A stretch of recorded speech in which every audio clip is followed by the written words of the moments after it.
Hi అండి, సంఘ సభ్యులందరికీ నా యొక్క నమస్కారంలో. మా సంఘ సభ్యులకి ఒక ముఖ్య విషయం చెప్పాలనుకుంటున్నాను. మనిషి యొక్క మంచి చెడు అనేది ఎప్పుడు తెలుస్తాయో తెలుసా?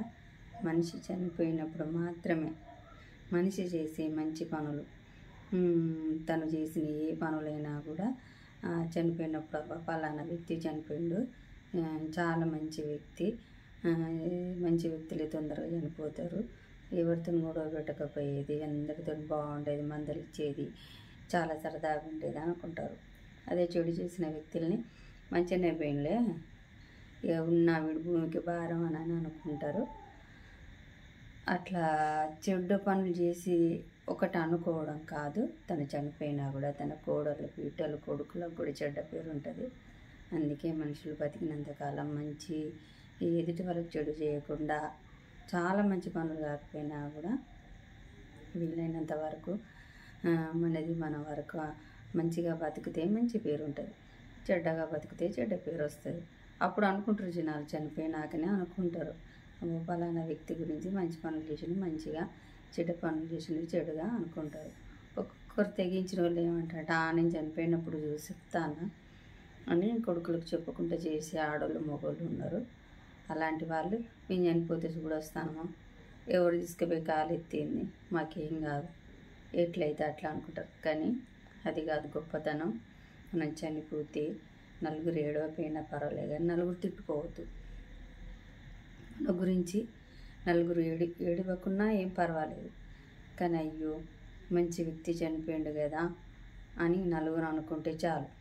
మంచిగానే చెడ్డ వాళ్ళ గురించి మంచిగానే చనిపోయిండు, వీడున్నా కూడా ఇది అందరికి ఇబ్బంది పెట్టిండు, అందరికి కడుపు కొట్టిండు, అందరినీ తిట్టిండు, అందరితో గొడవలే అనేది ఒక మాట పలానా మీ అమ్మనో మీ అత్తనో మీ కోడలనో కొడుకనో, ఇవి మాత్రం తరతరాలు నువ్వు చనిపోయినా కూడా ముత్తాతల వరకు పలానా వ్యక్తి చెడ్డ పని చేస్తే ఎప్పటికీ బయటకు ఉంటుంది. మంచి పని అయినా కూడా మీ తాత మంచోడు ఉండే, మీ నాన్నమ్మ మంచోడు ఉండే, మీ అమ్మ మంచోడు ఉండే అంటారు.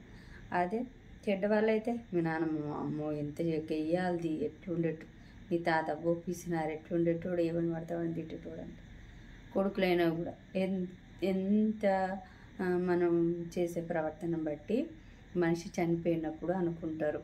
అందుకే నేను అనేది ఏంటంటే, మనము ఎదుటి వ్యక్తికి సాధ్యమైనంత వరకు చెడు చేయడానికి మనం ప్రయత్నించవద్దు. అది మన పిల్లల వారసత్వాలకు వరకు వర్తిస్తుంది. కాబట్టి మనది ఇప్పుడు కాలం బతకడం గొప్పతనం కాదు, బతికితే అందరి నోళ్ళు కొట్టి బతకడం, అందరినీ తిట్టి బతకడం, ఎవరితో నాకేం లెక్క అని బతకడం కాదు. మనల్ని ఒకసారి అన్నా మాట అన్నా పడకపోయినా అనాలి, మనం మర్చిపోవాలి, న్యాయం మాట్లాడాలి, అంతవరకే. కానీ ఎదుటి వాళ్ళు తిట్టుకునే స్థితిలో మాత్రం బతకొద్దు. అందుకే మా ఏరియాలో చనిపోతే ఆ వ్యక్తి గురించి నిన్న ఏకాదశి రోజు చనిపోయింది కదా, ఆ వ్యక్తి గురించి అనుకుంటా ఉన్నారు. మంచిగా ఉండే, అందరితో బాగా మాట్లాడేది, నన్ను కూడా చెల్లి అని పిలిచేది. అందుకే ఆయన దగ్గర పోయి చూసి రావడం జరిగింది. అట్లా అందరూ వచ్చిన వాళ్ళు అనుకుంటారు. అంత మంచి పేరు తెచ్చుకుంటే చాలు. మంచి చెడు అనేది చనిపోయినప్పుడే వస్తుంది.